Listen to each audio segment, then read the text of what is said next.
सर्वस दान देक और अपने मुंह तक न्यू नहीं कह के मैंने दान कर दिया, वो भी आपको नुकसान देगा।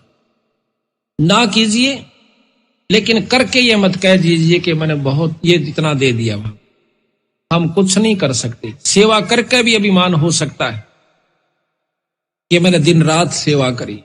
जीव कुछ नहीं कर सकता जब तक ईश्वरीय रजा उसके ऊपर गुरु कृपा नहीं होती और उसके पिछले संस्कार प्रभावी नहीं होते, पिछले पुण्य कर्म उस पर दबाव देते हैं। जैसे माड़े कर्म का जीव कुसंगत में जाकर बैठेगा, चाहे 100 जने बरज लो उसको, वहीं पर जाएगा। अच्छे संस्कार का जीव, अच्छे संस्कार की हंस आत्मा, वो पुण्य कर्मी इंसानों के पास, भक्तों के पास जाएगी, वो सत्संग में आवेगा। आज आप देख रहे हो कि यहां पर अगर नाचने और गाने का रागनी कंपटीशन का प्रोग्राम होता तो 50-60 हजार व्यक्ति सहमत आ जाते बिना बुलाए। और हम कम से कम भी 20 महीना से पहले पत्र डाल रहे हैं, इश्तिहार लगा रहे हैं, हाथ जोड़ जोड़ कर निमंत्रण दे रहे हैं कि 2 घड़ी जरूर आना, 1 दिन का समय मिले अवश्य आना, तो नहीं आ पा रहे। यही कारण है कि सकल पदार्थ हैं जग माही, पर भाग बिना नर पावत। और जिनके 16 दिन हैं, जिनके शुभ कर्म ज्यादा प्रभावी हैं, वो कई सैकड़ों किलोमीटरों से चलकर आज भगवान के दरबार में आए। और कल कितनी सर्दी थी, छोटे छोटे मासूम बच्चों को लेकर अपनी गोदी में आज भगवान के दरबार में आए। ऐसा क्यों? क्योंकि उनके पुण्य कर्म लाए हैं।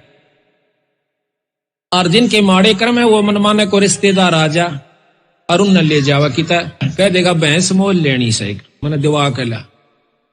अब शर्म के मारे, लोक लिहाज के मारे उसकी गेल ऋषि बूंदी सर्दी में और किरा कई जगह गोबर में 5-10 वाया आवेगा और 1 हफ्ते में गेला छोड़ दे वो उसका, उसमें खुश होगा क्योंकि उसके भाग ही ऐसे हैं।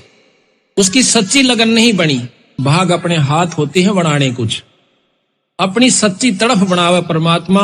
आज तक बुलाइयो मालिक, जब ईश्वर रजा करेंगे आपकी सच्ची तड़फ को देखकर आपको समय भी देंगे, आपको हौसला भी देंगे, आपको छुट्टी भी देंगे। इस काल के कोल्लू में तय ये आपका काम खत्म नहीं हो सकता। हम चले जाएंगे पर काम जो का तो बाकी छोड़ जाएंगे, चाहे कितनी व्यवस्था बनाकर चले जाइयो, ये खत्म नहीं हो सकता। तो संतों ने कहा है कि इसमें से थोड़ा सा जरूर निकालना पड़ेगा। थोड़ा सा समय दुख पाओ चाहे सुख पाओ, आप कितना ही जरूरी कार्य है एक बार छोड़ कर देखो ईश्वर के नाम पर, और फिर उसका जाकर देखना कि वो आपका होया पावस है या उसमें नुकसान होता है कि लाभ होश है। आपको ऐसे ऐसे प्रमाण हम हमारे भक्तों के बताएंगे कि आप हैरान रह जाओगे। जो सत्संग में आए वो गए हैं तो उनका काम होया पाया। छोटे छोटे काम तो छोटे ही होते हैं जो आंट बना दें और वही पूरे हो जाते विश्वास बना दें। सतगुरु महाराज में बहुत बड़ी कृपा है, बंदी छोड़ कबीर साहब में। ये अनंत करोड़ ब्रह्मांड के परमात्मा है। अब इनको हम समझ नहीं पाए। क्यों नहीं समझ पाए? क्योंकि हम हिंदू होने के नाते तो अपने 3 लोक के परमात्माओं की गाथाओं में ही हम मस्त रहे। बचपन से वही गाथाएं सुनी, उन्हीं की कथाएं सुनी, उन्हीं के परिचय सुने, उन्हीं के चमत्कार सुने और हमने मान लिया कि ये पूर्ण यही शक्तियां है। फिर उनकी जैसा भी हमने ज्ञान था, उनकी भी अगर हम सतमार्ग से भक्ति करें, सद्भाव से, तो कुछ प्राप्ति कुछ लाभ वो भी दे सकते। कल भी बताया था आपको, जिस भी परमात्मा में जितनी शक्ति है उतना अवश्य आपको लाभ दे। किसी देव का आसरा है तो उतना लाभ अवश्य देगा। 3 लोक की परम शक्ति ब्रह्मा विष्णु महेश आदरणीय और पूजनीय शक्तियां हैं। इनकी भी साधना अगर आप विधि और नियम से करते हो तो ये भी आपको उतना अवश्य लाभ देंगे। लेकिन ब्रह्म से ऊपर एक पार ब्रह्म शक्ति बताई। अब इन बातों का ऊपर बहुत विचार करना होगा, जब जाकर के हम इस बात को पकड़ पाएंगे कि ब्रह्म से ऊपर एक पार ब्रह्म शक्ति होती है। क्योंकि ब्रह्म, अगर परब्रह्म कोई ऐसा शब्द आया है तो शक्ति दोष है। आखिर में विद्वान लोग कहते हैं कि परमात्मा एक है, 2 नहीं है।